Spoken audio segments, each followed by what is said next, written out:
মধ্যপ্রাচ্যে মার্কিন ঘাঁটিতে একাধিক ব্যালিস্টিক ক্ষেপণাস্ত্র নিক্ষেপ ইরানের। একই দিন নেতানিয়াহু জেলেনস্কির সঙ্গে বৈঠক ট্রাম্পের।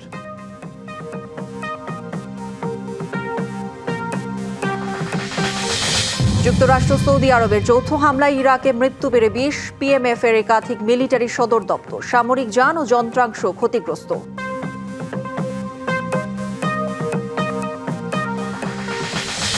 এবং জাপানের কুমামোতোতে 7.1 মাত্রার শক্তিশালী ভূমিকম্পে নিহত 13। ভয়াবহ দাবানলে বিপর্যস্ত স্পেন ও ফ্রান্স।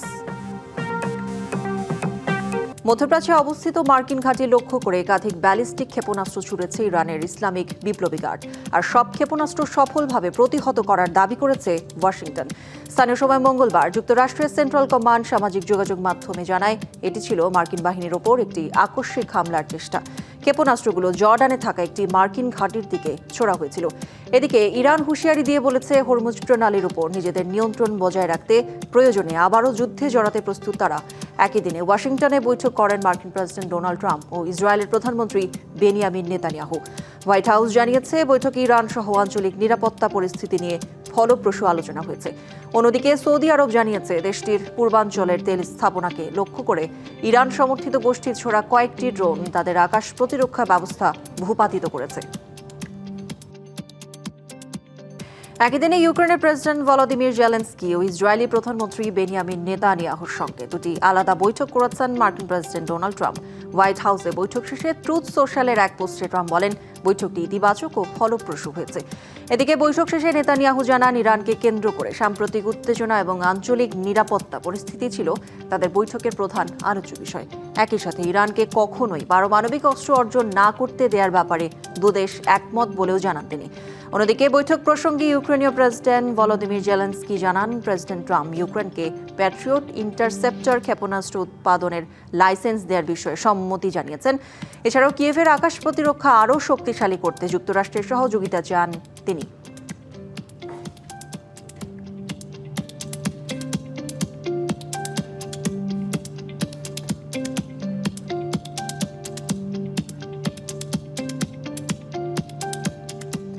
যুক্তরাষ্ট্র সৌদি আরবের যৌথ হামলায় ইরাকের নিহতের সংখ্যা বেড়ে 20 জনে পৌঁছেছে। হামলায় আহত হয়েছেন আরও 32 জন।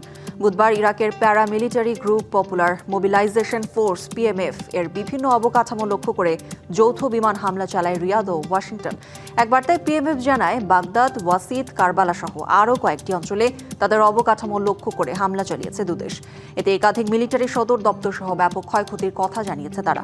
হামলার পর জরুরি বৈঠক ডেকেছেন ইরাকের প্রধানমন্ত্রী আলী ফালি আল জাইদি।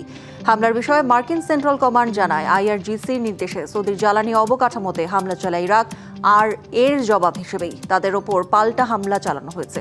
এদিকে হামলার কথা স্বীকার করেছে সৌদি আরবও। দেশটি বলেছে নতুন করে আর উত্তেজনা চায় না রিয়াদ, তবে পাল্টা পদক্ষেপের জন্য প্রস্তুত তারা।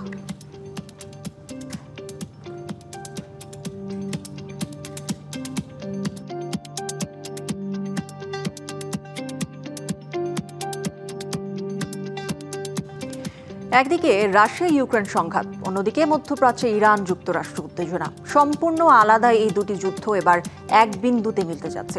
মার্কিন সংবাদ মাধ্যম নিউ ইয়র্ক টাইমসের এক প্রতিবেদনে এমন শঙ্কার কথা বলা হয়েছে। সম্প্রতি কাস্পিয়ান সাগরে একটি ইরানি জাহাজে হামলা চালায় ইউক্রেন, আর এই ঘটনায় বিশ্বজুড়ে নতুন সংকটের জন্ম দিয়েছে। এতদিন চলা পরোক্ষ উত্তেজনা এখন সরাসরি যুদ্ধের দিকে এগোচ্ছে।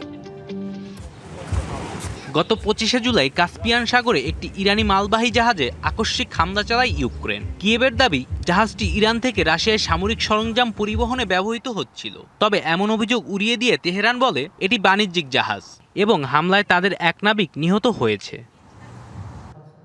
এই ঘটনার পর কড়া জবাব দেওয়ার হুঁশিয়ারি দিয়েছে ইরান।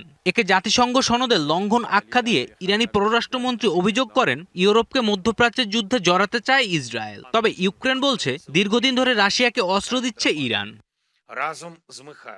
নিউ ইয়র্ক টাইমসের প্রতিবেদনে বলা হয়েছে এই বৈরিতার শুরু মূলত 2022 সালে। ইউক্রেনে হামলায় ইরানি ড্রোন ও ক্ষেপণাস্ত্র ব্যবহার করছে রাশিয়া। পাল্টা জবাব দিতে ইউক্রেনও ড্রোন প্রযুক্তি বানিয়েছে। ইরানি ড্রোন ঠেকাতে যুক্তরাষ্ট্র ও ইসরায়েলকে সাহায্য করতে চায় ইউক্রেন। মধ্যপ্রাচ্যে 200 জনের বেশি সামরিক বিশেষজ্ঞ পাঠিয়েছে ইউক্রেন। সৌদি আরব ও আমিরাতের সাথেও প্রতিরক্ষা চুক্তি বাড়িয়েছে কিয়েভ। অন্যদিকে ইরানকে সাহায্য করছে রাশিয়া। অভিযোগ আছে মধ্যপ্রাচ্যে মার্কিন স্থাপনার স্যাটেলাইট তথ্য ইরানকে দিচ্ছে তারা। সামরিক বিশ্লেষকদের মতে রাশিয়া ইরান সামরিক সক্ষমতা এবং ইউক্রেনের পাল্টা পদক্ষেপের কারণে দুটি সংঘাত এখন ধীরে ধীরে একটি অভিন্ন ভূরাজনৈতিক সংকটে পরিণত হচ্ছে। জয় রায়, ডিবিসি নিউজ ডেস্ক। প্রতিদিন আপনি যে তাজা মাছ আর বোতলের পানি খাচ্ছেন তা কি নিরাপদ? আন্তর্জাতিক চিকিৎসা সাময়িকী দ্য ল্যান্সেট এবং the new England journal of মেডিসিনের গবেষণা দিচ্ছে মারাত্মক সতর্কবার্তা। অজান্তেই প্রতিদিন শরীরে ঢুকছে অদৃশ্য বিষ মাইক্রোপ্লাস্টিক, যা রক্তনালীতে জমে স্ট্রোক ও হার্ট অ্যাটাকের ঝুঁকি বাড়িয়ে দিচ্ছে 4 গুণ পর্যন্ত। কিভাবে শরীরে তৈরি হচ্ছে এই মারণ ব্যাধি? দেখতে 5 মিলিমিটারের চেয়েও ছোট বা তিলের দানার মতো, কিন্তু এর ভয়াবহতা অকল্পনীয়। পানির বোতল বা পলিথিন রোদে জলে ভেঙে তৈরি হয় এই মাইক্রোপ্লাস্টিক। নদী থেকে সাগরে ছড়িয়ে পড়া এই প্লাস্টিক খাচ্ছে সামুদ্রিক মাছ, আর সেই মাছ পানীয় জল ও লবণের মাধ্যমে এই বিষাক্ত কণা সোজা চলে আসছে খাওয়ার পাতে। খাবারের সাথে শরীরে ঢুকে ঠিক কী ক্ষতি করছে এই কণাগুলো? স্বনামধন্য চিকিৎসা সাময়িকী the new England journal of মেডিসিনের এক গবেষণায় দেখা গেছে মাইক্রোপ্লাস্টিক পরিপাকতন্ত্র ভেদ করে সরাসরি রক্তে মিশে যায়, এরপর রক্তনালীতে জমে স্বাভাবিক রক্ত প্রবাহ বন্ধ করে দেয়। চিকিৎসকরা বলছেন এর ফলে হার্ট অ্যাটাক ও স্ট্রোকের ঝুঁকি বেড়ে যায় প্রায় 4 গুণ। প্লাস্টিক তৈরিতে ব্যবহৃত কেমিক্যালগুলো মানবদেহে হরমোনের কাজ ব্যাহত করে। মাইক্রোপ্লাস্টিকের সাথে থাকা এসব বিষাক্ত পদার্থ সরাসরি রক্তে মিশে প্রদাহ তৈরি করছে, যা প্রজনন ক্ষমতা কমানোর পাশাপাশি দীর্ঘমেয়াদে ক্যান্সারের ঝুঁকি বহুগুণ বাড়িয়ে দিচ্ছে। শুধু খাবারই নয়, শ্বাস প্রশ্বাসের মাধ্যমে ফুসফুসে ঢুকছে এই কণাগুলো। দ্য ল্যান্সেটের তথ্য মতে বাতাসের মাধ্যমে ফুসফুসে যাওয়া এসব কণাগুলো তৈরি করছে অ্যাজমা ও ব্রঙ্কাইটিসের মতো দীর্ঘস্থায়ী শ্বাসকষ্ট। এমনকি মস্তিষ্কের সুরক্ষা বলয় ভেদ করে এই কণাগুলো স্নায়ুবিক রোগেরও কারণ হতে পারে। গবেষণায় দেখা গেছে মানুষ প্রতি সপ্তাহে গড়ে যে পরিমাণ মাইক্রোপ্লাস্টিক গ্রহণ করে তা দিয়ে একটি আস্ত প্লাস্টিকের ক্রেডিট কার্ড বানিয়ে ফেলা সম্ভব। চিকিৎসা বিজ্ঞানীরা স্পষ্ট জানিয়ে দিয়েছেন এটি আর কেবল পরিবেশের সমস্যা নয়, অস্তিত্বের সংকট। এখনই একবার ব্যবহারযোগ্য প্লাস্টিক বর্জন না করলে সামনের দিনগুলোতে চিকিৎসা বিজ্ঞানকেও বড় মাশুল গুনতে হবে। জয় রায়, ডিবিসি নিউজ ডেস্ক। জাপানের কুমামোতোতে 7.1 মাত্রার ভয়াবহ ভূমিকম্পে এখন পর্যন্ত নিহত অন্তত 13 জন। এছাড়া ধসে পড়া ভবনের ধ্বংসস্তূপে এখনও আটকে আছেন অনেকে। তাদের উদ্ধারে চলছে জোর তৎপরতা। উদ্ধার কাজে যোগ দিয়েছে জাপানের সেলফ ডিফেন্স ফোর্সের হাজার হাজার সদস্য। নিহতের সংখ্যা আরও বাড়তে পারে বলে আশঙ্কা করা হচ্ছে।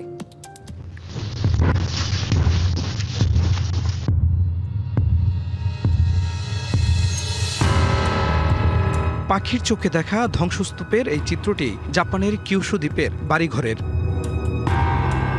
মঙ্গলবার বিকেলের 7.1 মাত্রার ভূমিকম্পের মুহূর্তেই ধসে পড়ে সব বাড়িঘর। কম্পনের ভয়াবহতায় কয়েকটি বাড়িতে ধরে যায় আগুন। ভূকম্পনটিতে সবচেয়ে বেশি ক্ষতিগ্রস্ত হয়েছে কাশিমা শহরের একটি শপিং মল। ছাদ ধসে পড়ে আটকা পড়েন ভেতরে থাকা অনেকে। কিভাবে বলবো, আমার মনে হচ্ছিল যেন আমার শরীরটা শূন্যে ভাসছে। এক মুহূর্তের জন্য আমি বুঝতে পারিনি এটা একটা ভূমিকম্প ছিল। ভূমিকম্পের পরপরই শুরু হয় উদ্ধার অভিযান। রাতভর অভিযান চালিয়ে বেশ কয়েকজনকে জীবিত উদ্ধার করা হয়। এছাড়া একটি কাগজ কারখানার চিমনি ভেঙে পড়েও ঘটে প্রাণহানির ঘটনা। এখন পর্যন্ত আমরা 13 জনের মৃত্যুর বিষয়টি নিশ্চিত হয়েছে। ধ্বংসস্তূপের নিচে এখনো মানুষ উদ্ধারের অপেক্ষায় আছে। প্রতিটি জীবন বাঁচাতে আমরা মাঠে আমাদের সর্বোচ্চ শক্তি ও সম্পদ কাজে লাগাচ্ছি। ভূমিকম্পের তীব্রতায় ভেঙে পড়ে মহাসড়কের সেতু। রাস্তার বিভিন্ন জায়গায় ধরেছে ফাটল। বিদ্যুৎ বিচ্ছিন্ন কিউশু শহরের কয়েক হাজার ঘরবাড়ি। দেশটির আবহাওয়া দপ্তর বলছে এক সপ্তাহে এই অঞ্চলে আরও শক্তিশালী আফটারশক অনুভূত হতে পারে। জারি করা হয়েছে ভূমিধসের সতর্কতাও। বড় ধরনের বিপর্যয় ঠেকাতে সরিয়ে নেয়ার নির্দেশ দেওয়া হয়েছে সেখানকার বাসিন্দাদের। খান মোহাম্মদ মুকুল, ডিবিসি নিউজ ডেস্ক। ভয়াবহ দাবানলে বিপর্যস্ত স্পেন ও ফ্রান্স। চলতি বছরের দাবানলে স্পেনে পুড়েছে 1,72,000 হেক্টরের বেশি বনভূমি। কিছু কিছু এলাকায় দাবানল নিয়ন্ত্রণে এলেও তীব্র তাপপ্রবাহের কারণে আবারও ছড়িয়ে পড়ার আশঙ্কা করা হচ্ছে। প্রতিবেশী ফ্রান্সেও একই চিত্র। দক্ষিণ পশ্চিমাঞ্চলে ছড়িয়ে পড়ছে আগুন। মাইলের পর মাইলের পুড়ে যাওয়ার এই দৃশ্যই বলে দিচ্ছে কতটা ভয়াবহ ছিল স্পেনের মাদ্রিদ ও আভিলার দাবানল। দাবানল নিয়ন্ত্রণে আসার পর ফুটে উঠছে ক্ষয়ক্ষতির চিত্র। পুড়েছে বনের গাছপালা, জীবজন্তু আর পশু পাখি। দাবানলের আঁচ লেগেছে পাশে থাকা বাসিন্দাদের জীবনেও। দেখতেই পাচ্ছেন কি পরিমাণ ক্ষতি হয়েছে। আগুনের ভয়াবহতার কথা বলে প্রকাশ করা যাবে না। এই বন আর বন্য প্রাণী আমাদের খুব প্রিয় ছিল। আমরা প্রায়ই প্রাণীদের খাবার দিতাম। জীবনে অনেক দাবানল দেখেছি, কিন্তু এমন ভয়াবহ পরিস্থিতির মুখোমুখি কখনোই হইনি। পরিস্থিতির কিছুটা উন্নতি হওয়ায় 13টি শহর থেকে সরিয়ে নেওয়া বাসিন্দাদের বাড়িতে ফেরার অনুমতি দিয়েছে কর্তৃপক্ষ। তবে নতুন করে তাপপ্রবাহ ও দমকা হওয়ার পূর্বাভাস থাকায় আগুন আবারও ছড়িয়ে পড়ার আশঙ্কা আছে। ভয়ঙ্কর, খুবই ভয়ঙ্কর। আগুন ছড়িয়ে পড়লে আমরা সেখান থেকে পালিয়ে গিয়ে জীবন রক্ষা করি। খারাপ অবস্থা প্রতিবেশী ফ্রান্সও। দক্ষিণ পশ্চিমাঞ্চলের লান্টনে আগুন পুরোপুরি নেভেনি। আগুন নেভাতে দমকল কর্মীদের পাশাপাশি যে যার মতো কাজ করে যাচ্ছেন স্থানীয় বাসিন্দারাও। আমাদের কাছে খুব বেশি সরঞ্জাম নেই, আমাদের দমকল কর্মী নেই, কিন্তু যতটুকু সম্ভব সাহায্য করতে চাই। বর্দো অঞ্চলের বড় দাবানল আপাতত নিয়ন্ত্রণে এলেও আবহাওয়ার পূর্বাভাস অনুকূলে নয়। দক্ষিণ পশ্চিমাঞ্চলে তীব্র তাপপ্রবাহে আরও ছড়িয়ে পড়ছে দাবানল। দ্বিতীয় বিশ্বযুদ্ধের পর এমন পরিস্থিতিকে সবচেয়ে ভয়াবহ বলে আখ্যা দিয়েছেন ফরাসি president Emmanuel Macron. Khan Mohammad মুকুল, ডিবিসি নিউজ ডেস্ক। অস্কারজয়ী মার্কিন অভিনেতা ও 30 সেকেন্ডস টু মার্স ব্যান্ডের প্রধান গায়ক জ্যারেড লেইটোর বিরুদ্ধে গুরুতর যৌন অসদাচরণের অভিযোগ তুলেছেন 4 নারী। বিবিসির একটি তথ্যচিত্রে 10 নারী জ্যারেড লেইটোর সঙ্গে তাদের অভিজ্ঞতার বর্ণনা দিয়েছেন। এর মধ্যে 4টি অভিযোগে এমন আচরণের কথা বলা হয়েছে যা তাদের মতে ফৌজদারি যৌন অপরাধের শামিল। বিবিসির ওই অনুসন্ধানী প্রতিবেদনে অভিযোগ করা হয়েছে, ঘটনাগুলোর সময় অভিযোগকারীরা ছিলেন কিশোরী। অভিযোগের মধ্যে রয়েছে যৌন নিপীড়ন, অপ্রাপ্তবয়স্কের সঙ্গে যৌন সম্পর্ক এবং অনাকাঙ্ক্ষিত যৌন আচরণ। এছাড়া আরও কয়েকজন নারী দাবি করেছেন তারা লেইটোর কাছ থেকে অশালীন ও যৌন ইঙ্গিতপূর্ণ ফোন কল পেয়েছিলেন। বিবিসি জানিয়েছে, অভিযোগগুলোর বিষয়ে জ্যারেড লেইটোর সঙ্গে একাধিকবার যোগাযোগের চেষ্টা করা হলেও তিনি কোনো প্রতিক্রিয়া জানাননি।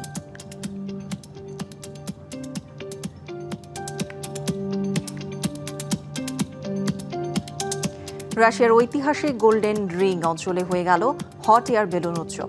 নতুন রেকর্ড গড়ার লক্ষ্য নিয়ে এবারের আয়োজন। দেশ বিদেশের পর্যটকদের ভিড়ে মুখর হয়ে ওঠে পুরো উৎসব এলাকা। রাশিয়ার ঐতিহাসিক গোল্ডেন রিং অঞ্চলের আকাশ জুড়ে যেন রঙের উৎসব। ভোরের আলো ফুটতেই আকাশ জুড়ে রং বেরঙের বিশাল বিশাল হট এয়ার বেলুনের ছড়াছড়ি। এ আয়োজনের লক্ষ্য ছিল একসঙ্গে 50টি বেলুন উড়িয়ে নতুন রেকর্ড গড়া। উৎসবে অংশ নেন রাশিয়ার বিভিন্ন অঞ্চল থেকে আসা অভিজ্ঞ পাইলটরা। সেখানে যোগ দেন অসংখ্য দর্শক ও পর্যটক। এই ঘটনাটির তাৎপর্য নিঃসন্দেহে অপরিসীম, কারণ 50টি বেলুন এক জায়গায় জড়ো করে একই সাথে উড়িয়ে দেওয়া প্রথমত খুবই কঠিন কাজ, এবং সাধারণভাবে এটি একটি সত্যি অনন্য ঘটনা। আমার মনে হয় না এর আগে কেউ কখনো এমন কিছু করেছে। এটি ভীষণ উপভোগ্য, অবর্ণনীয় এক অনুভূতি। এক কথায় সুন্দর। অনেক ওপর থেকে নিচে দেখার অনুভূতি দারুণ। বিভিন্ন রং, নকশা আর আকৃতির বেলুনে আকাশ হয়ে ওঠে বর্ণিল। মাটিতে দাঁড়িয়ে সেই মনোমুগ্ধকর দৃশ্য ক্যামেরাবন্দি করেন দর্শনার্থীরা। অনেকেই প্রথমবারের মতো হট এয়ার বেলুনে চড়ে আকাশ ভ্রমণে ভীষণ উচ্ছ্বসিত। আমরা অনেকদিন ধরে এই দিনটার জন্য অপেক্ষা করছিলাম। শুধু এই উৎসবটির জন্যই মস্কো থেকে এতটা পথ পাড়ি দিয়ে এসেছি। এখানকার আবহাওয়া চমৎকার, আমাদের মনকে সত্যি উৎফুল্ল করে তুলেছে। রঙে, রোমাঞ্চে আর আকাশ ছোঁয়ার স্বপ্নে ভরপুর এই উৎসব এখন রাশিয়ার গ্রীষ্মকালীন অন্যতম বড় আকর্ষণ। আয়োজকদের আশা, এবারের এই আয়োজন পর্যটক খাতকে আরও সমৃদ্ধ করবে এবং আন্তর্জাতিক অঙ্গনেও এর পরিচিতি বাড়াবে। মৌসুমী শান্তা, ডিবিসি নিউজ ডেস্ক। রাশিয়ার জনপ্রিয় বার্তা আদান প্রদানের অ্যাপ টেলিগ্রামের প্রতিষ্ঠাতা ও প্রধান নির্বাহী কর্মকর্তা পাভেল দুরোভের বিরুদ্ধে সন্ত্রাসী কর্মকাণ্ডে সহায়তার অভিযোগ এনেছে দেশটির নিরাপত্তা সংস্থা। বুধবার এক প্রতিবেদনে এই তথ্য নিশ্চিত করেছে রয়টার্স। রাশিয়ার নিরাপত্তা সংস্থার দাবি, দুরোভ সন্ত্রাসী কর্মকাণ্ডে সহায়তা করেছেন, তবে এই অভিযোগের বিষয়ে তাৎক্ষণিক কোনো মন্তব্য করেননি তিনি। 41 বছর বয়সী পাভেল দুরোভ টেলিগ্রামের প্রতিষ্ঠাতা ও মালিক। দেশের অন্যতম জনপ্রিয় মেসেজিং অ্যাপটির ব্যবহারকারী সংখ্যা 100 কোটির বেশি। রাশিয়া ইউক্রেন যুদ্ধের সময় দুপক্ষই তথ্য আদান প্রদানে অ্যাপটি ব্যাপকভাবে ব্যবহার করেছে। দুরোভ 2014 সালে রাশিয়া ছেড়ে যান। এর আগে তিনি তার প্রতিষ্ঠিত সামাজিক যোগাযোগ মাধ্যম ভিকে বিরোধী গোষ্ঠীর বিভিন্ন কমিউনিটি বন্ধ করা সরকারের নির্দেশ মানতে অস্বীকৃতি জানান। পরে তিনি প্রতিষ্ঠানটি বিক্রি করে দেশ ছাড়েন। ফ্রান্স ও সংযুক্ত আরব আমিরাতের নাগরিকত্ব পান দুরোভ। 2017 সাল থেকে তিনি দুবাইয়ে বসবাস করছেন।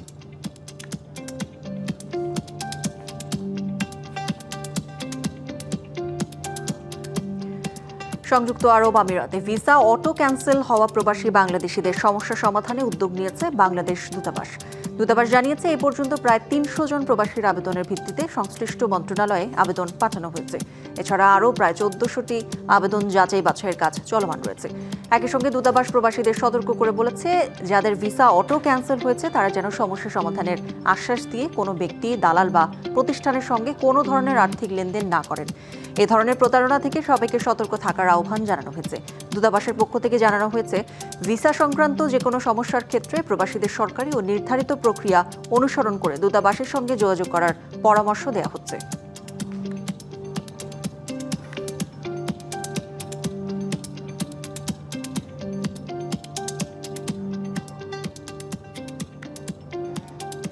ডিবিসি ওয়ার্ল্ডে এই ছিল এখনকার মতো। ডিবিসি নিউজের সংবাদগুলো পড়তে ভিজিট করুন dbcnews.tv আর ভিজিট করুন ডিবিসির ফেসবুক পেজ এবং ইউটিউব চ্যানেল। ডিবিসির সঙ্গেই থাকুন।